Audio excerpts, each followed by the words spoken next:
Welcome to Array Methods.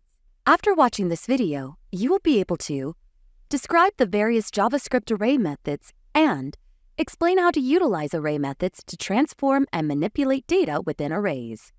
Arrays in JavaScript come with a rich set of built-in functions, often called array methods, that simplify common array operations.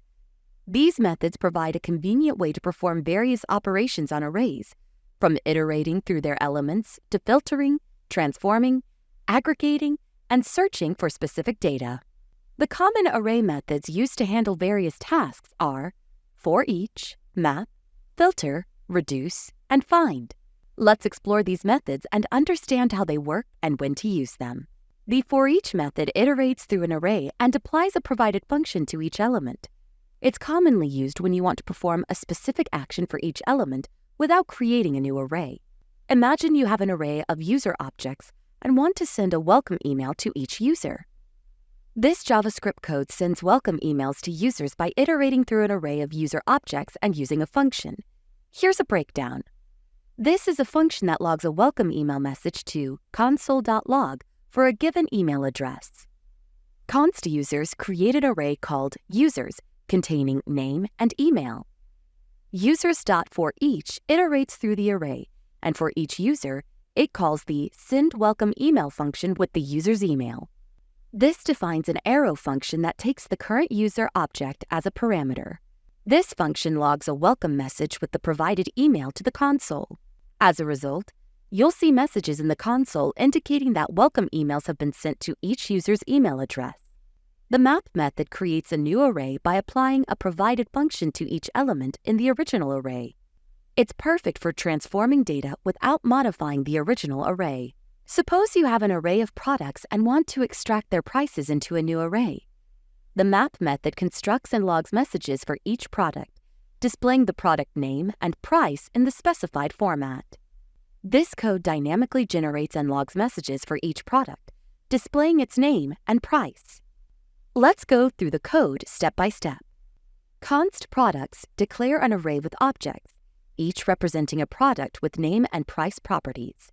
The map method iterates through the products array and executes the provided arrow function for each element, saving the element in the product variable. Console.log logs messages to the console within the map function, displaying product information. This template string replaces placeholders with actual values. The filter method creates a new array containing elements that pass a specified condition. It's useful for extracting specific data from an array. You have an array of products and want to filter out products as per the price range.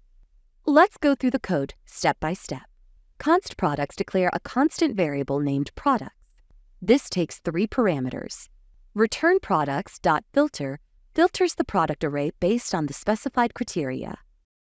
Const min price and const max price set price thresholds. Const filtered products store the filtered products. This calls the function with the specified parameters to obtain the filtered products. Filtered products.forEach iterates through the filtered products, saving the element in the product variable. Console.log prints a message to the console. The code then filters and displays the product names and prices within the specified price range. The reduce method allows you to reduce an array to a single value by applying a function to each element. It's excellent for aggregating data. You have an array of order prices and want to calculate the total order value. Let's break down the code step by step. Const order prices stores the order price data. Const total order value stores the total order value. Order prices.reduce uses the reduce method to iterate through the array and accumulate the values. This is an arrow function that calculates the total by adding each price to the accumulated total. After iteration, the reduce method returns the final total order value stored in the total order value variable. Console.log prints the total order value to the console. As a result, the code calculates the total order value by adding up all the prices in the order prices array and displays it in the console. In this case, the total order value is 160.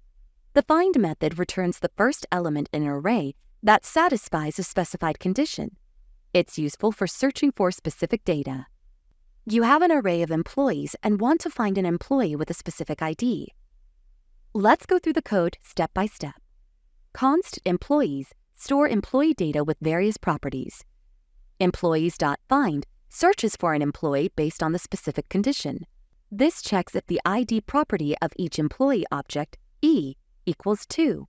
Console.log displays the result. \n creates line breaks for better formatting.